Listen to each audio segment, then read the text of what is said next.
Hey everyone, and welcome to the deep dive. We're diving into something that's probably on a lot of your minds, healthcare and retirement. And we're focusing specifically on you working at the post office with retirement maybe on the horizon or maybe even closer than that. That's right. We've got a ton of resources here to help you make sense of it all. Yeah, Medicare, Social Security, all those choices that can make your head spin. exactly. And our goal, to equip you with the knowledge to make those decisions about your healthcare as you head into retirement, to make you feel confident about it. It can definitely feel like a maze, especially for postal employees who also have to consider the Federal Employee Health Benefits Program, FEHB. Right, FEHD. And then on top of that, you've got the new Postal Service Health Benefits Program, PSHB, that's launching in 2025, specifically for postal workers and retirees. We'll definitely dig into that a little bit more later on. But first, let's tackle the Medicare puzzle. I think one of the first big decisions you'll face is choosing between Medicare Advantage and Medigap. What's the difference there? Well, the core difference boils down to this. Medicare Advantage plans often have networks of doctors, meaning you're limited in who you can see. Hmm.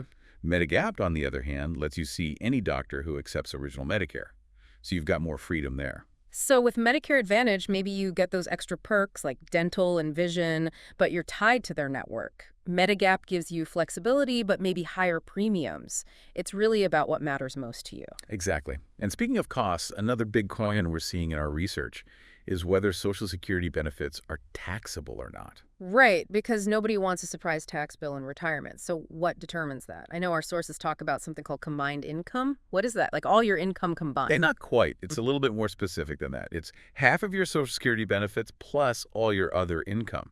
So that includes things like wages from a part-time job if you have one, annuity payments, interest, dividends, even tax-exempt interest. Okay. So let's say a married couple is bringing in $45,000 a year from Social Security alone. No other income, no taxes on those benefits, right? That's right. But it's interesting how that can change. If that same couple also had, say, $30,000 from a part-time job, their combined income jumps up. And suddenly part of their Social Security becomes taxable. We actually have some examples in our sources from the IRS showing how these calculations work. It's fascinating. Wow, it really seems like every little bit of extra income can have a big effect on your taxes. All right, shifting gears a bit. I know you're 68 and planning to retire in May. You're currently on the Mail Handlers Benefit Plan, MHBP, through Aetna. And one of your questions is whether you can switch to a different plan right away or if you have to wait for open season in November. That's a good question. And retiring might actually be what they call a qualifying event. Yeah. So it might let you change plans outside of open season. But honestly, the best thing to do is contact MHBP and OPM directly to confirm. Right, go straight to the source. Now, once you're enrolled in Medicare Part B, you have more choices. You can choose a Medicare Advantage plan from any company. You're not just stuck with the ones offered through FEHB. But then you've got this other big decision. Do you stick with FEHB or go with the standalone Medicare Advantage plan? That's a tough one. FEHB often works really well with Medicare. You have comprehensive benefits.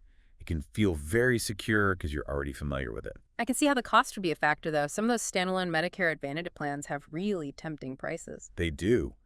But you got to be careful about those networks we talked about. And sometimes those extra perks come with limitations. So it's not always as simple as lower price equals better deal. You really have to weigh the pros and cons there. Which brings us to another question. Right now, both you and the post office, contribute to your health insurance. How does that change in retirement? So you will be responsible for the Medicare Part B premium, which is $185 a month in 2025. Yeah. But remember, that can change every year. And if you stick with FEHB, even if it's a Medicare Advantage plan offered through FEHB, you'll still have to pay those FEHB premiums on top of that Part B premium. Wait, so if you choose a Medicare Advantage plan through FEHB, aren't those premiums covered by FEHB already? I'm a little confused about how all these premiums fit together. Yeah, it is a little confusing, a lot of moving parts here. But it's important to remember that FEHB is still your primary insurance, even if you choose a Medicare Advantage plan through them. So you're still paying the FEHB premiums. Essentially, FEHB premiums are separate from Medicare Part B premiums, even if you choose a Medicare Advantage plan within FEHB. Okay, I think I'm starting to get it. So you'd be paying both the Medicare Part B premium and the FEHB premium. Got it. And then what about those annuity payments? Do those factor into this whole premium payment puzzle somehow? Yes, they do. The premiums can usually be deducted directly from your annuity payments. It makes things a bit easier. That's good to know. Okay, another question we got.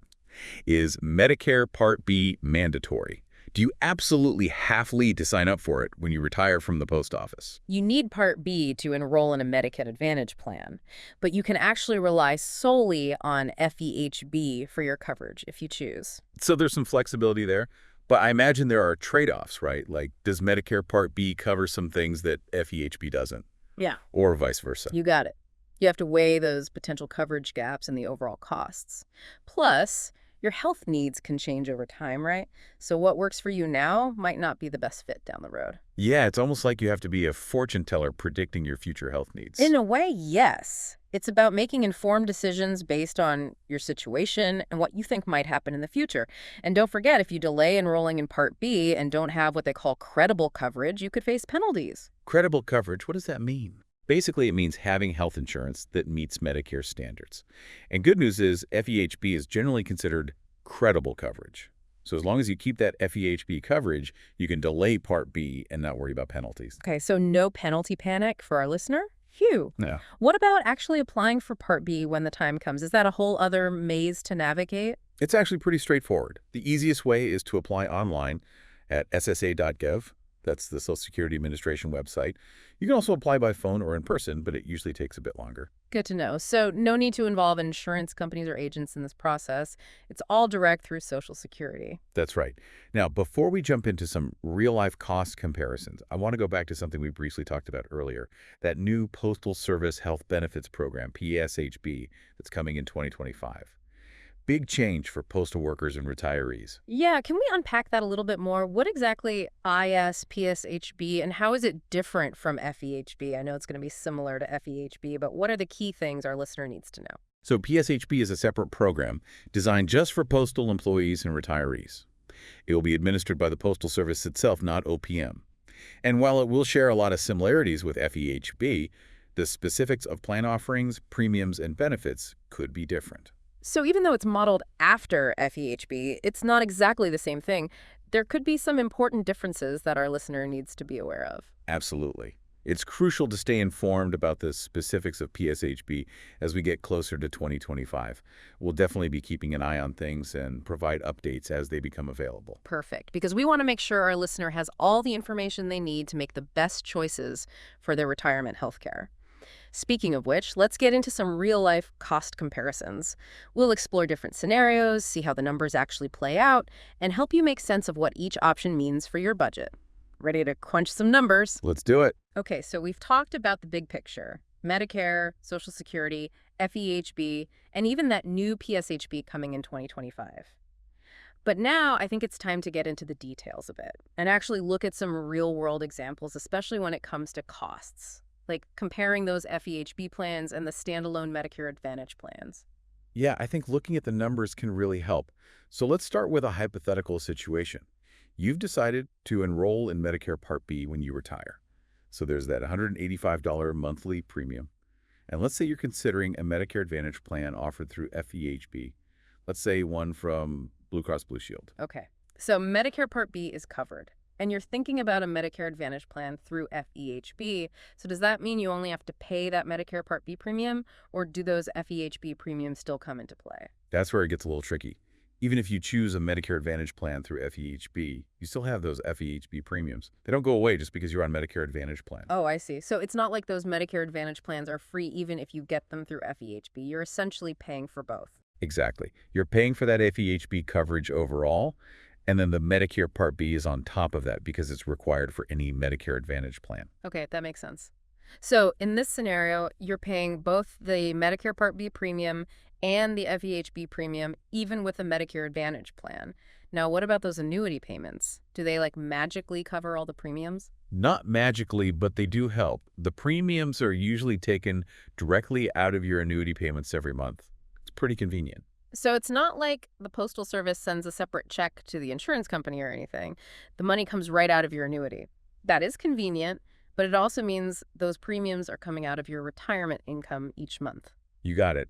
And that's why it's so important to really look at your budget and understand how much each option is going to cost you overall. For sure. Okay, we've talked about sticking with FEHB and maybe choosing a Medicare Advantage plan through them. What about those standalone Medicare Advantage plans? How do their costs usually compare? Standalone Medicare Advantage plans can have really low premiums. Some even have $0 premiums per month. And they often include extra benefits like dental, vision, and even hearing, which can sound like a really good deal. I bet, especially when you compare that to paying FEHB premiums on top of the Medicare Part B premium.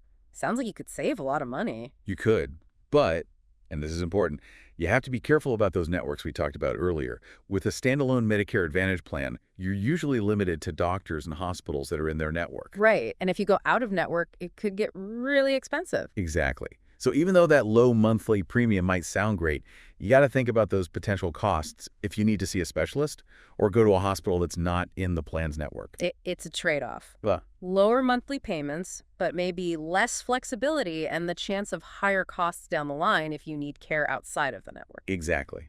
And you never know what your health needs are going to be in the future. Yeah. So true.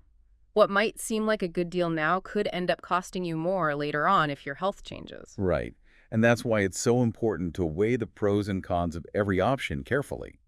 Think about your health now, any family history of health issues, and what you might need in the future. It's a lot to think about. And this is all before we even consider that PSHB program coming in 2025. We'll definitely have to keep an eye on how that changes things. Definitely. For now, let's switch gears a little bit and look at another question our listener had. Do you have enroll in Medicare Part B when you retire from the post office? Or can you just use FEHB? Yeah, I thought that was a really interesting question. Can you walk us through how to think about that? What are some things our listeners should consider when deciding? That's a good question. And the answer, like with most things about retirement healthcare, is it depends. You don't technically have DE2 in Part B if you have FEHB. FEHB counts as what they call credible coverage, which basically means it meets Medicare's requirements. So you could just stick with FEHB and not worry about Part B at all. But I'm guessing there are some things to consider, like, are there benefits to having both? Or downsides to not having Part B? Absolutely. It's not a simple yes or no answer. There are definitely pros and cons on both sides. Okay, so let's go through them. What are some of the advantages of having both FEHB and Medicare Part B? Well, one big plus is having more comprehensive coverage. FEHB is pretty comprehensive, but there might be some things that Medicare Part B covers that FEHB doesn't, or the other way around. Having both gives you kind of a safety net. Okay, so you're covered from more angles, but are there downsides to having both?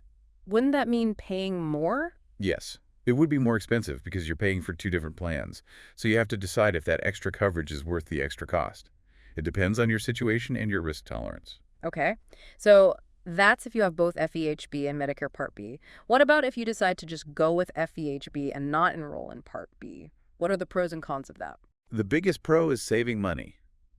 You wouldn't have to pay that extra $185 a month for Part B. Makes sense. But I'm guessing there are some risks too. There are.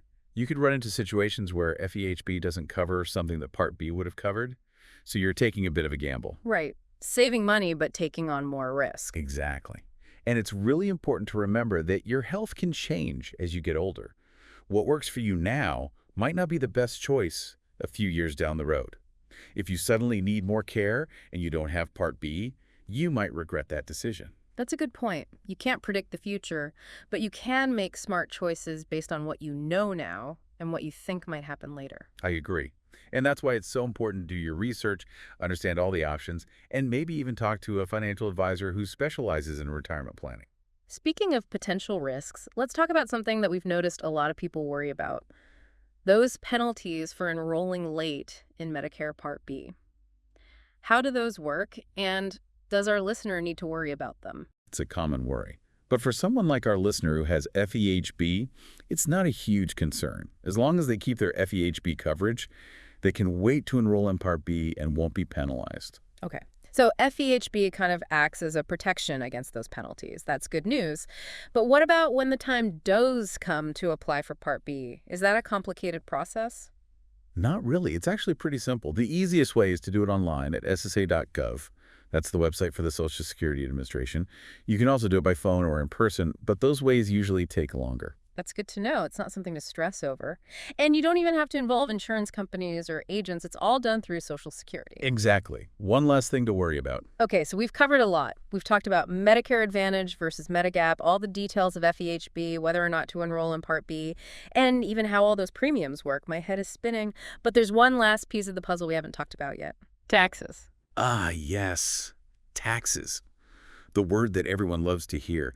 But it doesn't have to be scary. We're going to break it down and help you understand how Social Security benefits and other retirement income can impact how much you pay in taxes. Get ready for some number crunching. Okay, deep divers, it's the final stretch. Tax time. I know it can be a little scary, but we're going to demystify this whole thing, especially when it comes to retirement benefits and how they affect your tax bill. We've done Medicare, FEHB, even that new PSHB. Now it's time to figure out those taxes. You're right. Taxes are a big part of retirement planning, especially if you have income from a few sources, like Social Security, maybe an annuity, or even if you pick up a part-time job. Yeah, for someone like you already getting Social Security and thinking about retiring soon, it's really important to understand how all these income sources can affect your taxes. We don't want any surprises at tax time. Let's go back to that idea of combined income we talked about earlier. That's a key piece when figuring out if your Social Security benefits are taxable. Remember, it's half of your Social Security benefits plus all your other income. Your pension, any wages, interest, dividends, basically everything. So it's not just your total income. It's a specific calculation that decides whether you have to pay taxes on some of your Social Security. Right. Let's say you're getting $45,000 per year from Social Security, and then you also have $20,000 coming in every year from your annuity. So your combined income would be $42,500. And if I remember correctly, the threshold for married couples who are filing their taxes together is $32,000.